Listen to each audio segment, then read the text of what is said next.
Okay, so I see people are still hopping in. We've got 67 people on here. Welcome to Grant Ready, Cracking the Code to Foundation Funding. How to prepare before you apply for your foundation searches. We're so excited that everybody could be here taking time out of their busy days. We know that you guys have extraordinarily busy days, so we really appreciate and thank you for your time. I think that all of you are going to find great knowledge in this webinar. The presenter of this webinar is Guy McPherson, who is absolutely amazing. He is the Yoda of all things Grant Ready, and I'm going to pass it over to him because we're going to hop right into it, and I'm so excited. If you have any questions, pop it into the chat. We're going to take time at the end for questions, also a little bit in the middle. So just as a heads up, you guys can put your questions in there. We'll take note of them, and everything will be fantastic. So thank you so much again for hopping in. And Guy, I'm going to hand it over to you. Thanks, Nikki. And hola, everyone. Welcome to sunny Merida, Mexico. That's where I am right now. I'm currently volunteering at AFAD. It's the Franciscan Animal Protection Shelter, and I'm assisting in helping them apply for grants from foundations for their really awesome work here in the Yucatan. As Nikki said, my name is Guy McPherson, and let me just tell you the reason I'm here. It's sort of semi-bio, but really more about why I'm here, why I actually show up to work. It's because I honestly love the nonprofit world. It is the biggest change agency on the planet. It empowers communities. It enhances the quality of life globally, making it kinder, more compassionate, cleaner, on and on and on. And nonprofits are absolutely irreplaceable. And that means you are too. So take a moment and tell yourself that you're awesome. I love talking every day with the committed and sometimes quirky, but always interesting people that populate the nonprofit biosphere. And that's one of the reasons why I love nonprofits, and I'm committed to their success, and not just because we sell a service. I always have been. So here, a little bit of background. I started volunteering when I was 12 years old. And I have been involved either volunteering or working with nonprofits every year for the rest of my life. When I graduated from university, after a very short internship, I became the executive director of a charity, and I have been the executive director of several charities, and I know pretty much everything an executive director does, including clogging the toilet when it overflows. So yes, I get it. The last 17 years has been primarily in fund development with a specialization in foundation funding, and that's what our webinar is about today. And why is this important? So my conviction is that funding from foundations is one of the most overlooked, if not the most overlooked funding opportunities for charities, no matter their experience or size. And again, my experience is that smaller and mid-sized charities have often felt marginalized. They don't have a wing like a fund development officers on staff, and may feel like they've been excluded from the playing field. And that's based on challenges that are both real and perceived, but I think mostly perceived. And some of those perceptions are based on statistics, and some are based on self-limiting belief systems. And those are kind of symbiotic. They feed into one another.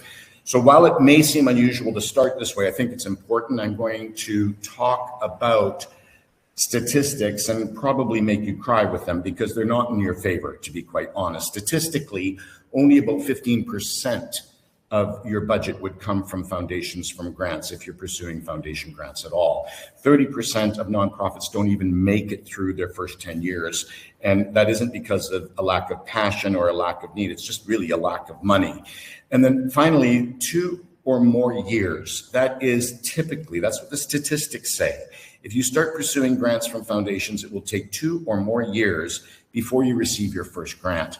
And that grant is probably going to be somewhere between $5,000 and $15,000. So you have to ask yourself, is it worth it? It would not be worth it for me. I am not going to be spending 2 years chasing $10,000. I have way better things to do with my time, and so do you. But these are statistics that are based on averages. And we're not talking today about averages. We are going to be talking about exceptional results. And really, everybody that's here, the fact that you're here means you are exceptional. You're a learner. You're here to discover and explore. And we're going to together discover how we can defy the odds and not be a statistical average. Never average. Live an extraordinary life. That's right. So the approach to statistics, my opinion, statistics be darned. I'm not going to be average anyway. So besides the statistics, there are also self-limiting belief systems, and specifically when it comes to foundation grants. And these are sometimes called objections, and we deal with them every day, and they're very real. And again, they are perceptions. I'm not dismissing them, but I would like to address them. And one of the ones that we hear is like, I can't do this. I've never done it before. But I would say that everything you do today is something at one point you didn't know how to do. And I'm going to assure you, and hopefully by the end of this, you will also believe that you can learn this. You'll hear me say this over and over and over today, this is not hard. This is not hard. You can learn it. And the beautiful thing about what you're going to learn is so much about foundation funding is rinse and repeat. You learn it, it gets easier and easier and easier. Another one is I've tried it and it doesn't work. Well, that may very well be true, that what you've tried doesn't work. But what do you say to those charities where 30% and more of their annual budget is year after year coming from grants from foundations? So the thing that we might want to do is explore how other charities are successful. That's what will get us into the end zone. Like, think of yourself as a sports coach. Maybe your team's not doing so well. Study a team that is doing well and duplicate their strategies. Don't keep doing what doesn't work. Be solution-based. No one will fund us. And that comes oftentimes from a mindset that you're either too small, or you don't qualify, or you're not worthy. And there's a lot to unpack there, but that is not true. None of that is true. We have worked with charities with a total annual budget of $25,000 that have gotten substantial grants. And that was because they believed in themselves. They did not think we're too small. They did not think they weren't worthy. And they didn't think that they didn't qualify. And frankly, if you can issue a tax receipt, you qualify. So this is a perception that can hold people back. Another perception is that it's too expensive. Well, I don't think that's really the question. I think the problematic belief system here is cost versus value. So it might just be the wrong question. The question when it comes to foundation funding is more about, will this result in better and more services that I can deliver to my community than if I just took the money and directed it directly into service delivery, which is a good question. But here, imagine, just for a moment, you have a contract in front of you worth $100,000, but the caveat is that you have to sign it right now. And you don't have a pen. You don't have a pen. And somebody says, I have a pen, it's $100. And this is not even a cross pen, it's a Bic pen. What is the value of this pen to me? This pen has a value of $99,900. It just became my favorite pen in the whole world, which is what I believe you're here to evaluate today about foundation funding. So let's keep our eyes on the prize, which is value. And then the all-time favorite, or the one we encounter the most, is I don't have time. Of course you do. Everyone has the same amount of time. It isn't about time, it's about priorities. It's about whether you're going to devote some of your very precious time to securing grants from foundations, and you will only do that if you come to the conclusion that there is value. Just a couple of days ago, I was making an egg salad, and I looked up the recipe, and they had a methodology there for boiling the eggs, which happens to be the methodology that I use. But in the comment section, there was this scathing review, and the person, let's call this person Negative Nelly, was saying, well, way of boiling eggs. I lost 2 eggs trying to peel them. And I thought to myself, you lost 2 eggs peeling them for egg salad? Man, this recipe just saved you a step. You didn't even have to chop them up. But these are the kinds of things that can get in our head. These are the worldviews and the belief systems that can infiltrate our minds. And I'm just going to say, we've all heard this one before. If life gives you lemons, make lemonade. What I want to add to that is I know that that person went on to do great things in life because that is the right attitude. So if you conclude today that there is value and opportunity in foundation funding, but you don't decide to review these worldviews, your strategies, reprioritize your time, then the best advice I can give you is don't do it.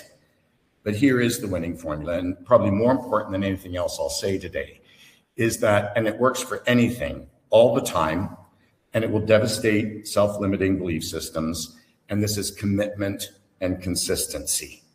Commitment and consistency. If you want different languages, decision and execution.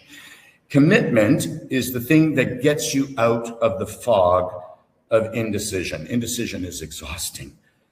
Make a decision one way or the other and then move on. But consistency is the thing that makes the dream come true.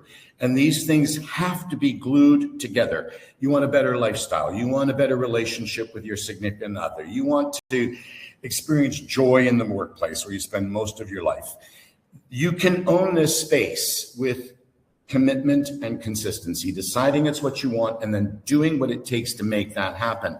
And this is the winning formula that will make you exceptional, not average, in foundation funding. And it will get you engaged in the efforts that will make statistic averages absolutely irrelevant. So let's look at those 2 statistics quickly again. It takes 2 or more years for a nonprofit to receive their first grant, and you're probably only going to get $5,000 to $15,000. But grant-ready nonprofits tell a different story. First-time foundation grant seekers stories. Here's one, and this is great. It's close because it's one of our own colleagues, Sarah, and she applied for a grant. She had never done it before, asked if she could use her service. So we said, of course you can. She wrote a letter of inquiry, sent out a request, and she received $10,000 in 10 days. 10 days. This is exceptional. And so 10,000 will increase over time, but the 10 days is what to focus on. There's also, we're going to introduce just a quick video here because I think it's worth looking. Nikki, do we have that video to run or no? Yep, we absolutely do. Okay.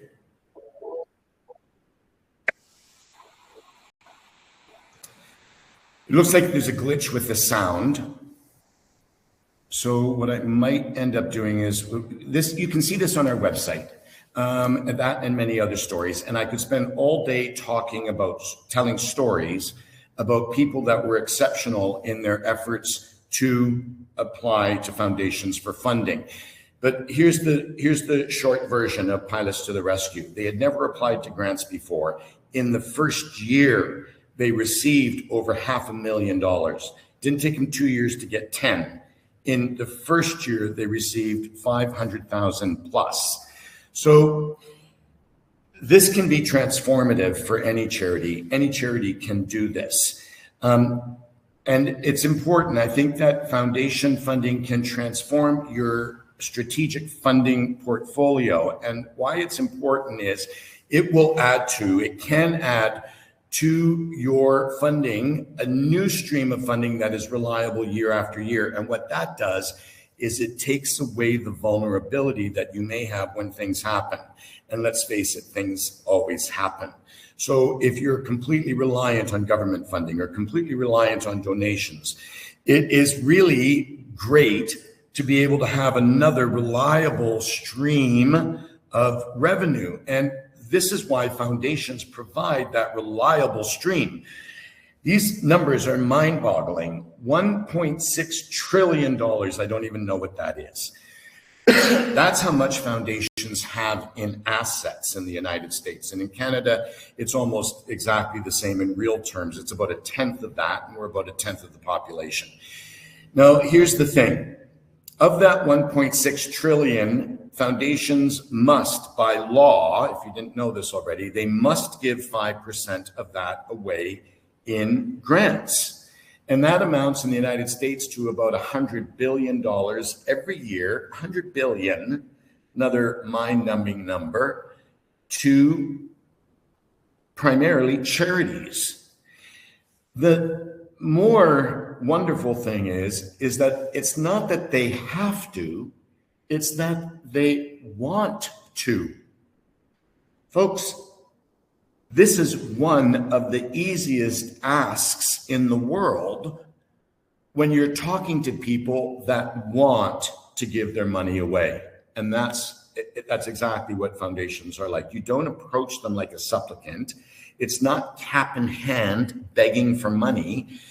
This is partnership with like-minded, socially conscious people, and we call them philanthropists. And believe me, they have a lot more to offer your organization than just money. These are very successful, smart, sharp people that and we're going to talk, not today, but relationship building.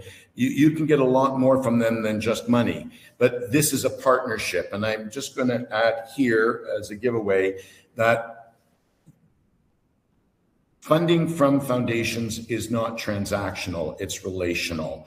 And that's what we're going to talk about somewhat today.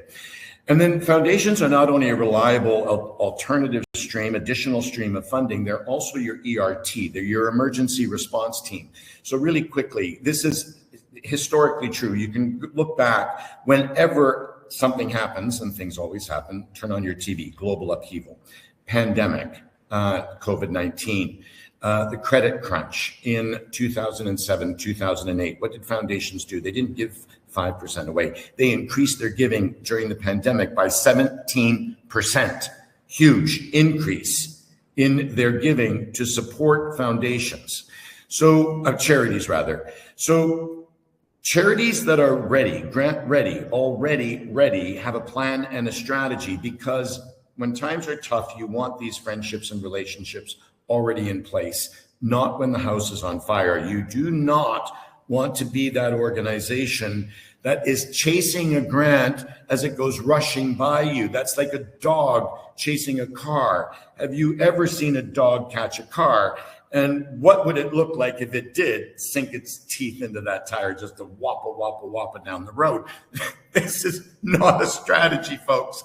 It's not a winning strategy. It only leads to frustration, and it does not lead to success. So let's put the meat on the bones now. We're going to talk about starting smart, part one, and we're going to talk about the right source for you to pursue. Now, there are several different grant sources. There's three main ones, and we're really only focusing on foundation funding. That's all Grant Advance does. We just do foundation funding. But there's corporate grants and there's government grants, and they have their place. They're amazing. This charity here in Merida, they have a gift in kind grant from a corporation that provides all the food for their cats and dogs. There are many, many cats and dogs. Huge, really important. Some of you, lion's share, maybe of your budget comes from government grants. Not dissing them at all. Great. But we're talking possibly to organizations here that don't maybe have as much experience with grant funding or foundation funding. I will just say this about government and corporate grants. As great as they are the hardest to get. They're the most consuming in terms of time to apply for. They have a lengthy approval time. They are the most restrictive in terms of what they'll give you money for. They tell you what they want you to do, essentially become your board of directors. They're very competitive, and the reporting requirements can be very heavy and onerous. Foundations live in a different universe. They are by far the easiest grant to apply to. They have a shorter approval time. There's less paperwork and bureaucracy. They are more flexible. They're tailored to what you want to do. You simply ask them for money for what you want to do. They say yes or no. And typically they're more available to smaller nonprofits. Size doesn't matter as much. So the clear winner really, if you're new to foundation funding, is foundations. The easiest, fastest, most flexible, the least resistant to smaller nonprofits, and the least amount of preparation and reporting. So that brings us to the types of grants that you would want to apply for to achieve exceptional results. So there are many different types of grants, but they fall into two real major broad categories: restricted grants, programs and projects, and unrestricted grants, general operating support, lights, rent, staff, salaries, that kind of thing. Restricted grants there are more restricted grants awarded by far than unrestricted grants. Applying for restricted grants, program or project funding, this is your best starting strategy, not your end game, but your best starting strategy. And let's be honest, this is for the benefit of the foundation. Although there are some hidden benefits to you we're not going to go into, but they're there. And what it does is it limits their financial investment and risk, and it also limits their commitment by having an established time frame. So if you're new to foundation funding, restricted grants should not only be your main focus, it maybe should be your only focus at the beginning. Apply for a restricted grant for an amount that they're used to awarding, comfortable awarding, that is linked to a program or project that has a clear start and end date. Now, when we talk to charities and we ask them, well, what do you need funding for? They always say operating costs. And I get it. Of course, it's what you want. But unrestricted funding is built on relationship. What I said earlier, it's transactional. It's not transactional like a corporate or a government grant. It's relational. And these general operating grants and these multi-year commitments that foundations do, we have lots of organizations, another story I cut out for time's sake, where like a 3-year, 20,000 a year, another one, 3 years for the same one, another 25,000 now. A friend of mine who had a humanitarian project in Romania got 500,000 over 5 years. These multi-year commitments, they're amazing. They come from foundations. They're great. But to start, the winner is apply to foundations for restricted grants. That is what is going to put you on the pathway to the greatest and fastest and exceptional results with foundation funding. So start smart part 2, invest in tools. Now, because we sell tools, this may sound self-serving, but this may be the least self-serving thing I say to you today. Third-party tools not only help you, they are absolutely essential to success if you want to be exceptional in receiving grants from foundations. And as we go through this, you'll understand more why I'm saying that. So since Grant Advance is sponsoring this webinar, I'm not making it into an infomercial, but I will be talking about how we do it, and other organizations will do other things, similar things in a different way. I don't know. And we are not the only dance partner on the floor. Like if you're in Canada, Grant Connect is great. If you're in the United States, Candid, Foundation Search. There are other organizations that do similar things. But if you're going to do this, be kind. If you're going to assign this to someone in your organization or volunteer, be kind and give them the resources they need for success, because they are going to need them. These are the things you're going to look for in a resource. This is what you really must make sure it has. First of all, it should be a fairly exhaustive database of nearly all of the foundations in the USA or Canada, and preferably both. It's about 400,000 foundations you want in their database. You want search engines that can help you find aligned funders. We'll talk about what that means quickly soon here, but search engines that can help you find aligned funders quickly, in minutes instead of months. You need that. Samuel directs our education department was talking to a charity that had hired someone full-time to search through individual 990s. And when he showed them how search engine worked, the guy just sort of slapped himself across the head and invested immediately, because it made economic sense. The time saved on its own, but there are other reasons. You want to also make sure that the resource provides you with at least a 5-year history of all the grants that foundation has awarded in that 5-year period or longer. And that needs to include the name of the charity that received the grants and the amount of money they received in that year. And hopefully analytics that will make sense of that for you, so you don't have to figure things out, will show you what their average grant award is and things like that. You'll also want it to have grant writing resources. And even if you write grants, grant writing resources preferably that make it really efficient and fast to create and send a lot of letters, because you will be sending a lot of letters. And finally, which is again the subject of another webinar, a project management system. Even if you have a wizard of a person that can organize everything, they may not always be there. And the grant funding is not about reaching your hand out for a grant and then getting it, and then 9 months later, your next and only contact is asking for another grant. There are critical touch points in between that are necessary for building relationship, and that's a strategic part.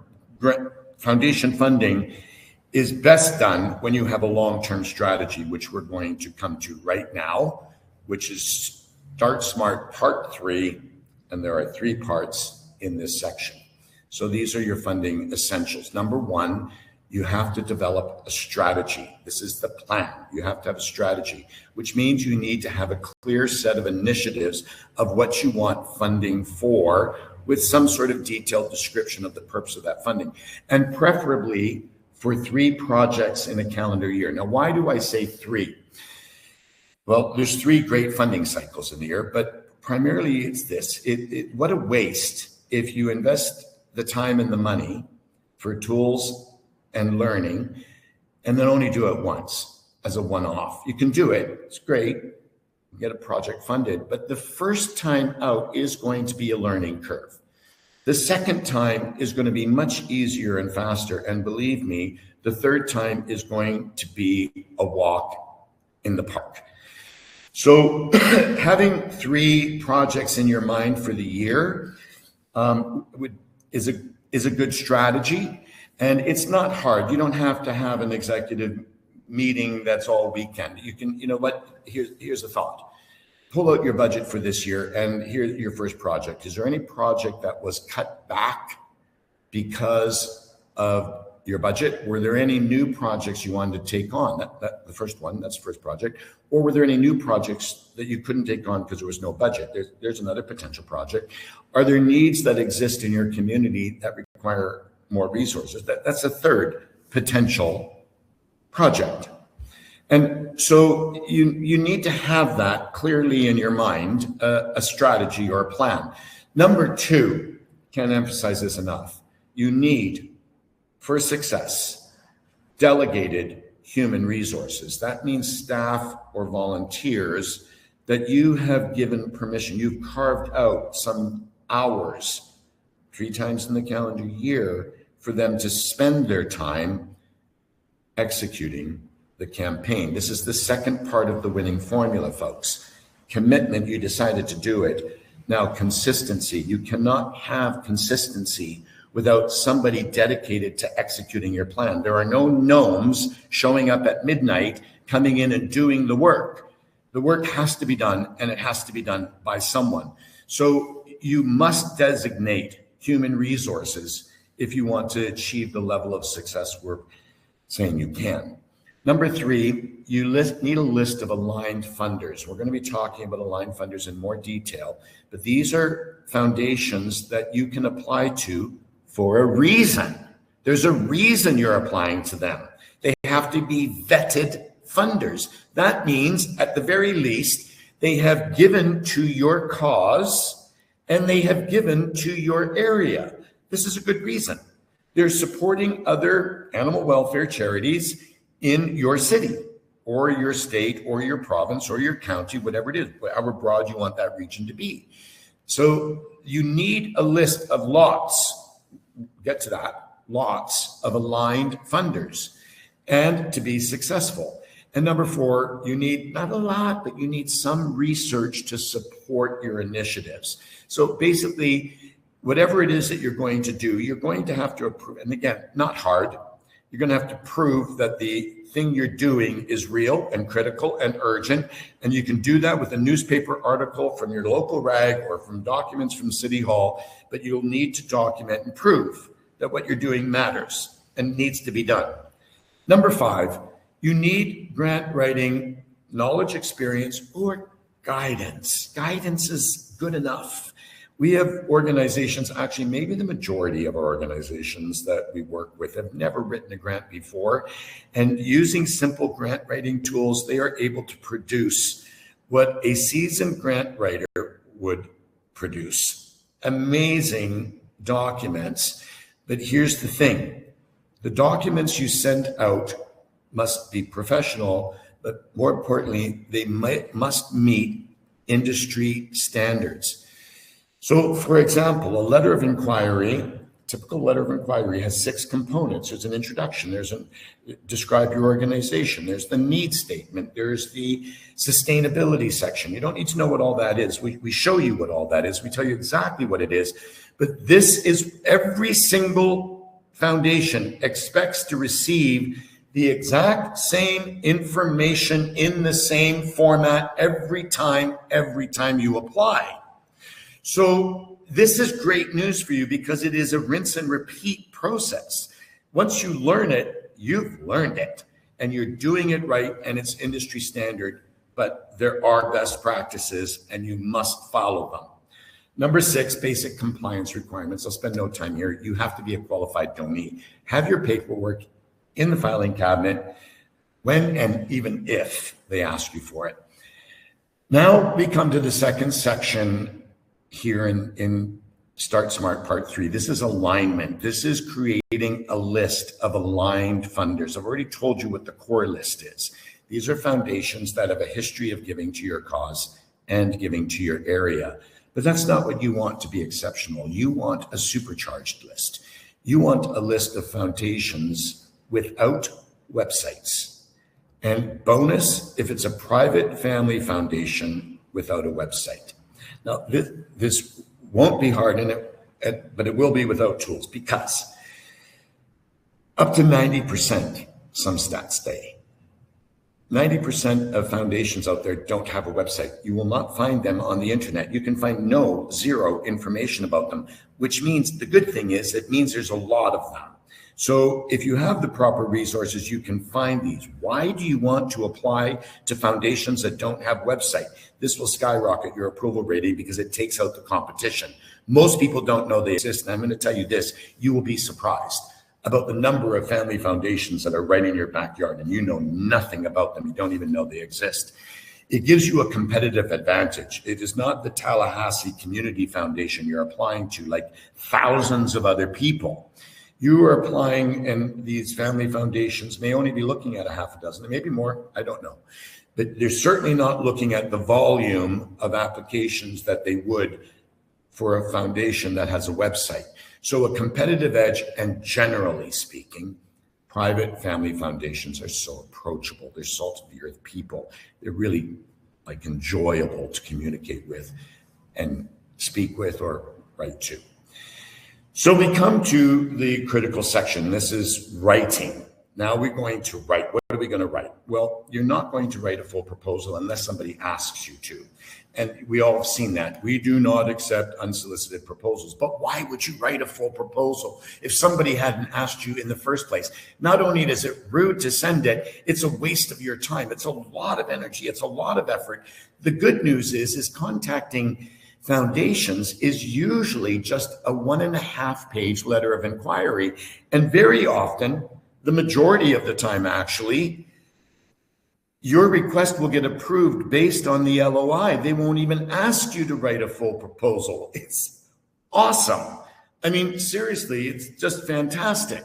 So there are other ways to make your first contact, get your foot in the door. But honestly, Those are advanced strategies, and we will talk about it when we talk about in another webinar about relationship building. But right now, I'm going to say, even with those advanced strategies, I kind of think that sending out a letter of inquiry to a foundation is better, faster, and easier. It's a great way. How else are you going to, if you don't have any connection with any foundations at all, don't know the name of anybody, how else are you going to introduce yourself? Well, you do it with an introductory letter, or what's called an LOI. And you're going to need to send lots of them. Again, it's not hard. We'll get into the details of that in a moment, but you're going to have to send lots of them. And you have to reach out to lots of foundations, but not any foundation. This is not scattershot. You just don't get a list of foundations and send it to everybody. You need to vet every single foundation. They have to align with their mission. There has to be a reason why you're contacting them. And ultra important, every single letter you send out has to be customized for each individual foundation. It cannot be a form letter. This is not going to work. This is not going to be effective or powerful or compelling. So you're going to have to customize every single letter you send out. Now, you heard me say lots of letters, lots of letters, lots of letters. Why? Because LOIs are notoriously low in response rate. Some say up to 30%, but I'd go with the more conservative number of 10%, meaning that if you send out 10 LOIs, the chances are you're only going to get one response, and that one response could be no. Does that sound like a winning strategy? Not for exceptional results, it doesn't. I have discussions about this, but I always plan on sending out 200. Some say 100 to vetted foundations, not just anybody. Foundations, there's a reason to contact them. So let's say you do send out 100. That means that you're going to get 10 to 30 responses, but let's say 10. And some of those will be no, but some of those will be yes. Your foot is in the door. You've gotten a project funded. You've started a communication with a charity or 2 or 3 for this project. Brilliant. And even those foundations that never got back to you, because the majority of them won't even respond. They won't even say no. Most of them are just, you're ghosted. They go silent. This is not, and again, subject for another day, this is not rejection. This is actually success, people.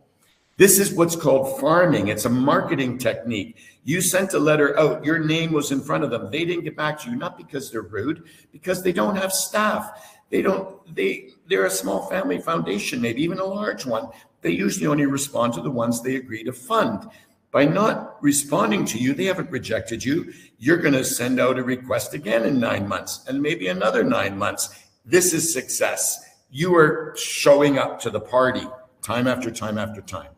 So 100 LOIs, it's not hard if you have a system to do it.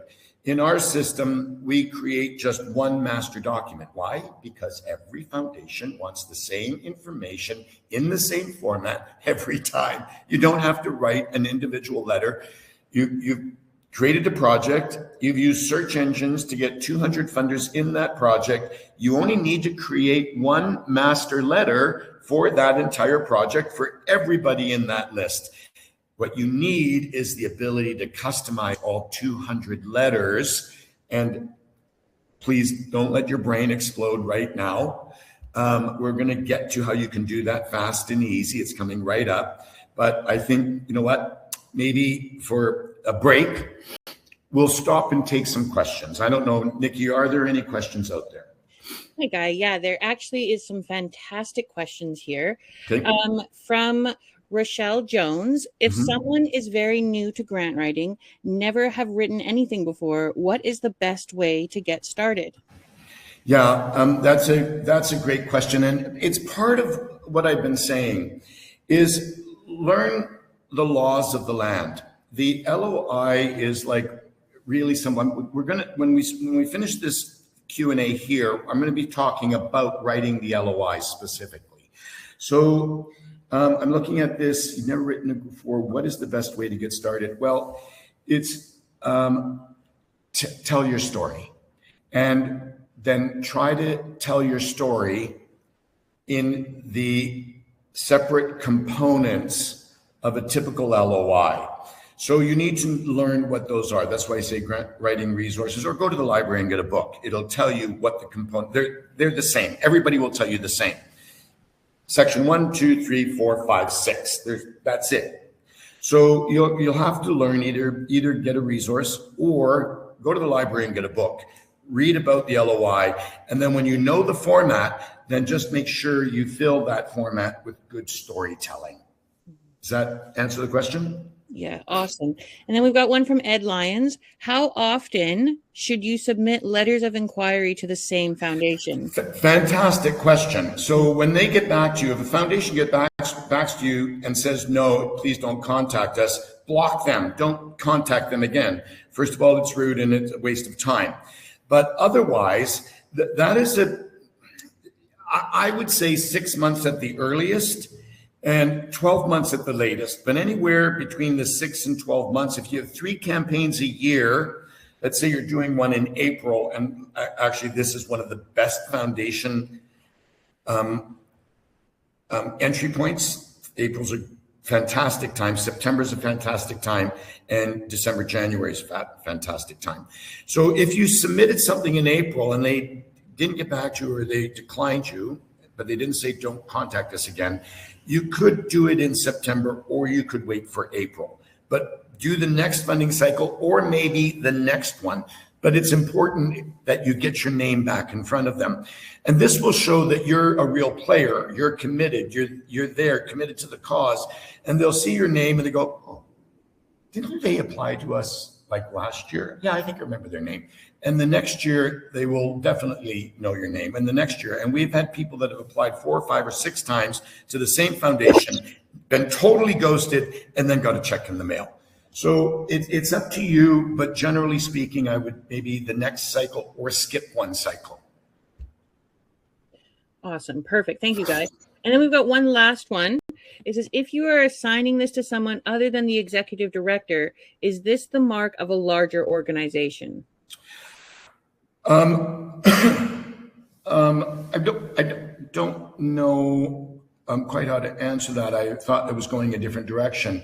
Well, it could indicate that it's a larger organization, but who is actually writing and who is actually sending the letter are 2 different things. So you definitely don't want your receptionist signing the letter. Not your receptionist isn't great. You want a board member or the executive director. You want a senior person that it appears that it's coming from that person. I don't know if that's answering the question exactly, but if you do assign it to somebody, you still want to make sure that when it's going out, it looks like you pick somebody at the top of the hierarchy rather than somebody mid-level or lower down. Is that answering the question?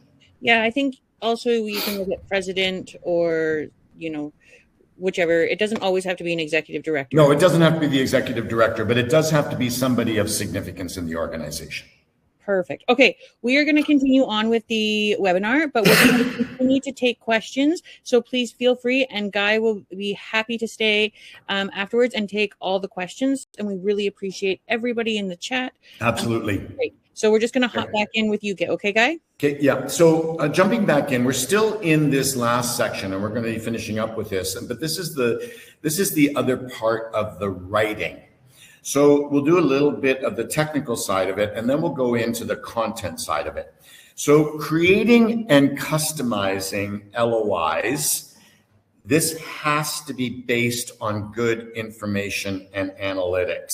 So as I've already told you, create one unique master document that is industry standard for each project in your own voice. So like the spay and neuter program we're applying for here, this is going to be a unique letter about that, but that one letter is going to go out to everybody. Then you customize each individual letter. And again, this is where the brain blow up happens. 200 letters. I can't write 200 letters. I just can't. Well, you won't. So what you need to do is customizing a letter to make it powerful and compelling requires two essential things and one optional thing. The first one is address your letter to a person, not to whom it may concern. If you're asking for $50,000, $75,000 and you address it to whom it may concern, it's not only rude, it's ineffective. It'll get thrown out. Who cares about you? Because you don't care about me. So the problem here, and this is why we talk about tools and resources, if you have 200 foundations that are private family foundations without websites, you have no idea who to contact. You can't find out. So you need analytics, you need resources that will show you who is currently sitting on the board and what positions they hold. And there's a hierarchy of who you would address it to. If there's an executive director, that's who it would go to, or if they have the name of the contact person. Then it goes, not just sensible, president, chairman, secretary, treasurer. It goes down depending on what's available to you. But your letter needs to be addressed to a real person and the right person. Then you need to, and I'll tell you our system for doing this. So you have a campaign and you have 200 funders in the campaign. You've created a master document. And when you hit create, that letter has automatically been copied and assigned to each foundation. Each foundation has that master letter. And when you click on the first foundation in your list, it will come up and we have smart tags. Your letterhead, the letter will be branded for you. The name of the foundation will be there. The address will be there. We even print the labels for you. All of it's done. And then there is a smart tag for the contact name, and it will show you who the board members are that are currently sitting on that board. And then you select the right person and it goes in to the document.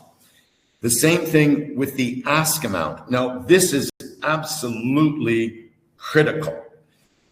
If you ask a foundation for $75,000 and they have never in the history of their organization awarded more than $25,000, it's rejected. And contrary, if you ask for $10,000 and they never give grants under $150,000, they'll reject you for the opposite reason. They just don't swim in that size of pool. So asking for the amount that they historically have been comfortable with. What you don't want them doing is blinking their eyes and dropping their jaw. You want them to go, oh yeah, okay, 25,000. Oh yeah, 75,000. Oh, that, you want them to see a number that they are comfortable with, that they've always been comfortable with, that they typically award. And that's where analytics come in. And that's when you click on that foundation, it comes up, it shows you the right person to ask, and it will tell you what the average amount is that they are comfortable awarding. And you click that and it goes in. It replaces the smart tag and the amount that you should ask for is in there. And your master document now is addressed to the right person and it's asking for the perfect amount. And you've removed the biggest obstacle in your way. And you've raised the possibility, the likelihood of approval because you've shown that you understand their culture. Now you can go one step further, and I said that this is optional, but it's recommended. You can also go in now, you can't use a smart tag for this. You would go in and you would look at their past giving history, and you could see that they've given $450,000 in the last couple of years to Cincinnati for animal welfare, and you can thank them for that and say, regardless of the outcome here, we just want to thank you. Your foundation has made a significant impact and we appreciate it. We know you've given over $500,000 to animal welfare, and thanks. Something like that. So in other words, the LOI is short. It's mostly about you, but it's great if it's not all about you. This is a winning and compelling LOI, addressed to the right person, asking for the right amount, and acknowledging their their charitable contributions, connecting to their passions. That makes a powerful, compelling LOI. And then finally, you need to write from the heart. You know what? I've talked about an industry standard letter. You can get the technical side wrong, better if you don't, but you can't get the heart wrong. You need to lead with the story. We told you about Sarah getting 10,000 in 10 days, and I'll tell you why. It's because the organization she works for, she has a son who has a very a medical condition that's a bit obscure. And so when she wrote, you better believe that she wrote from her heart. Her heart was on the page. You need to find your voice. It cannot be jargon, never jargon. It's storytelling. You need to make clear why this cause matters to you. We all have origin stories. You're in your charity for a reason. Let them know that reason. Match your emotions with facts. So, it's not just all bleeding heart, but lead with the story and make it clear why the cause matters to you, because it's probably why it matters to them. You're applying to a foundation that also is committed to the same cause. They want to hear your story. So the bottom line is be real. And I find this as a helpful picture. It's not always the case, but it's still a helpful picture. Imagine not some corner office overlooking the cityscape where people are sitting down and reviewing your LOI. Think about a dinner table where a man and a woman with their married children and maybe their spouses are sitting down and they're opening up these letters, these LOIs, they're reading them together. And think about yourself sitting at that table and trying to, enter that conversation. So it won't always be like this, but this kind of approach will help you keep it real. And that's what an LOI needs to be. That's all an LOI needs to be. A real story spoken from your heart that's customized, does the polite thing, addresses the right person, and does the smart thing and asks for the right amount. So I'm going to just summarize now. I know we've taken up close to an hour, and I would like some Q&A. To be grant ready for your first foundation campaign, you just need to have a plan, know what you want to fund. You need to carve out some time. You need to provide staffing. And then you need the necessary resources for that staffing to be successful. And then you simply find lots of aligned funders, create one compelling LOI, and customize every single document for each foundation on the list. Never a form letter. Readiness matters more than opportunity. Keep it simple. Rinse and repeat. That's the beauty of this. So wrapping things up, I want to tell you about something amazing that has been flooding my social media lately. And I don't know if anybody else has heard about. Has anybody heard about chair Tai Chi? This is incredible. Did you know that you can lose all of your belly fat in just 2 weeks by just sitting and stretching on a chair for only 7 minutes a day? And if that sounds too good to be true, it probably is. And if any of you think you've heard me offer a magic bullet today, then I have been totally misunderstood and I've spent a lot of time, in fact, maybe too much time for some of you, talking about a winning formula of commitment and consistency. Because it doesn't matter if you know exactly the right thing to do and have all the right tools to do it. If you don't do it, it won't matter. And again, hopefully what you've heard today, you see it's not rocket science. It's simply make the right request, program grants, to the right funders, foundations that give to your cause and community, in the right numbers, lots and lots and lots of customized introductory letters, and written from the heart, which is the easiest writing in the world. Do it right, do it consistently, and those kinds of extraordinary results that Pilot to the Rescue experienced, the evidence shows that you can own this. And if this shocks you, I think I want to throw it out there too. Charities that apply to foundations are 100% more successful than charities that don't. Kind of makes sense. So the next step is up to you. I mean, we would love to have you meet our amazing onboarding team and do what we do, start the exploratory discussion right away. That's what we do. And for those of you that are ready and authorized, we have a fantastic offer on the table just because you participated in this webinar.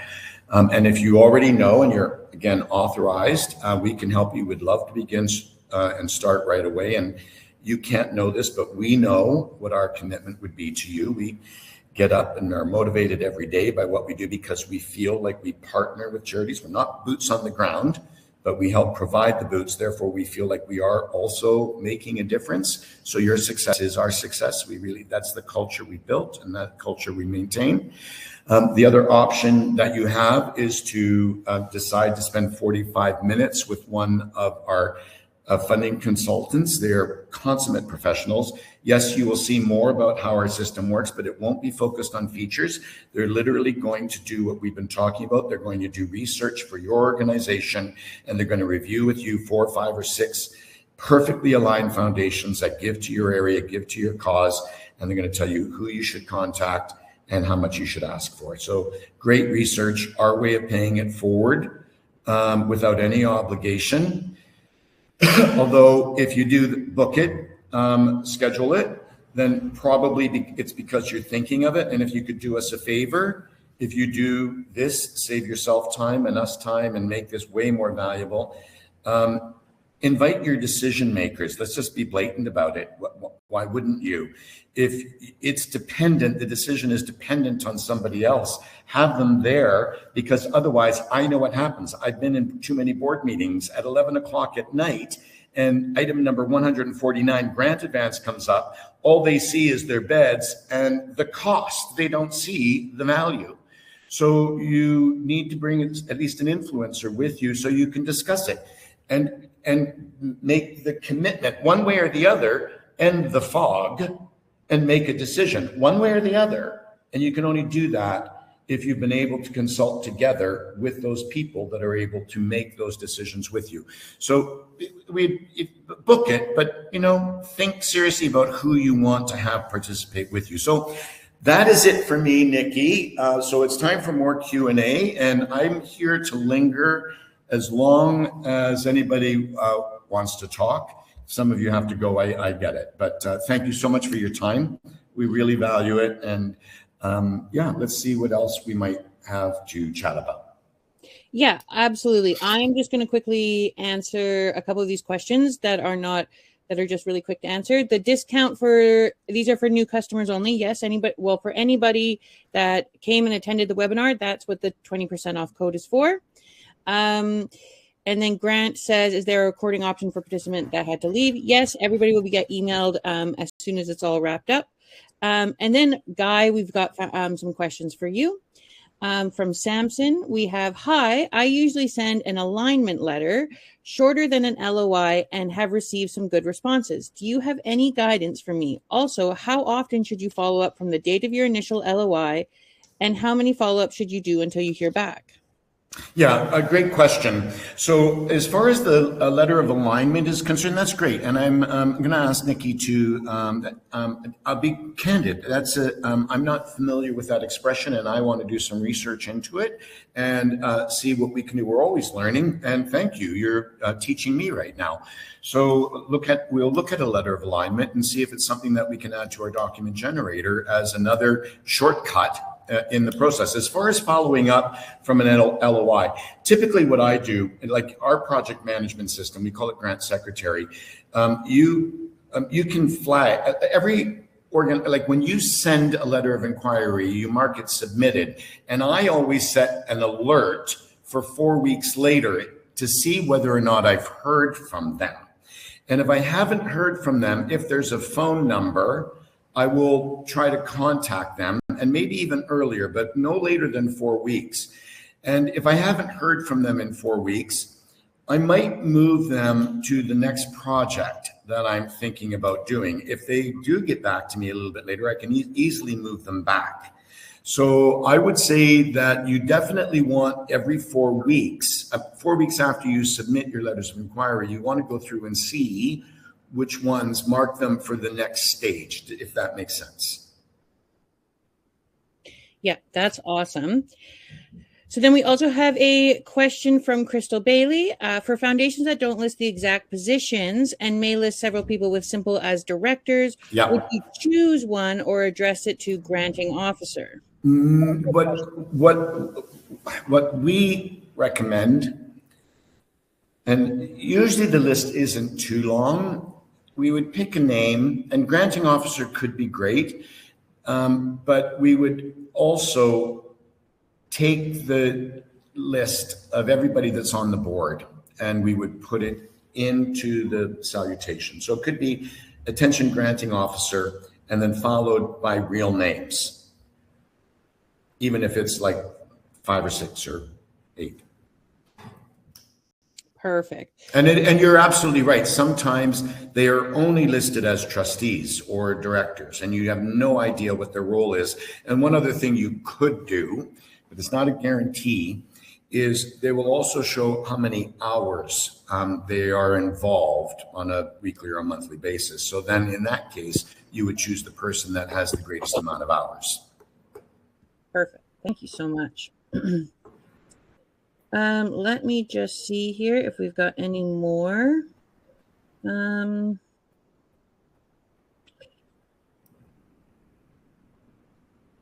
All right. I think that's all of the questions that we have for today. One more from Jessica Sanchez. Do you include a detailed budget with each LOC? No, not usually. You would only, not with the LOI, not the initial LOI. You would only provide the budget if they requested it, not in the LOI. Okay, perfect. Yes.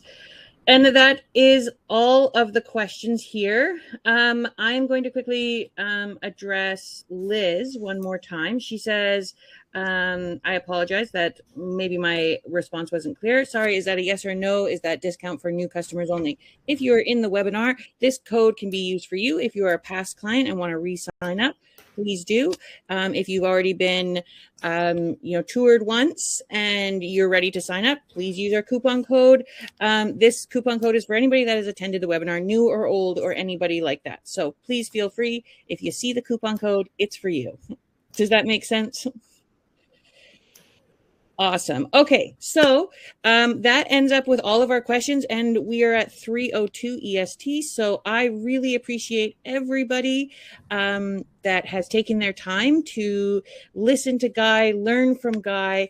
And you know what? If you would like to book a one-on-one with one of our fantastic consultants, there is a link in the chat. I have pinned a note with our book a consultation link. You can feel free to choose somebody or pick someone at random, and they will make sure that you are able to walk through, find some aligned funders, and see how our platform works really in depth. And you can ask some questions and everything else like that. And yeah, so we're really excited that you guys all came and attended. Thank you so much. Everybody will be getting a recording of this, and we'll also be sending a small little survey.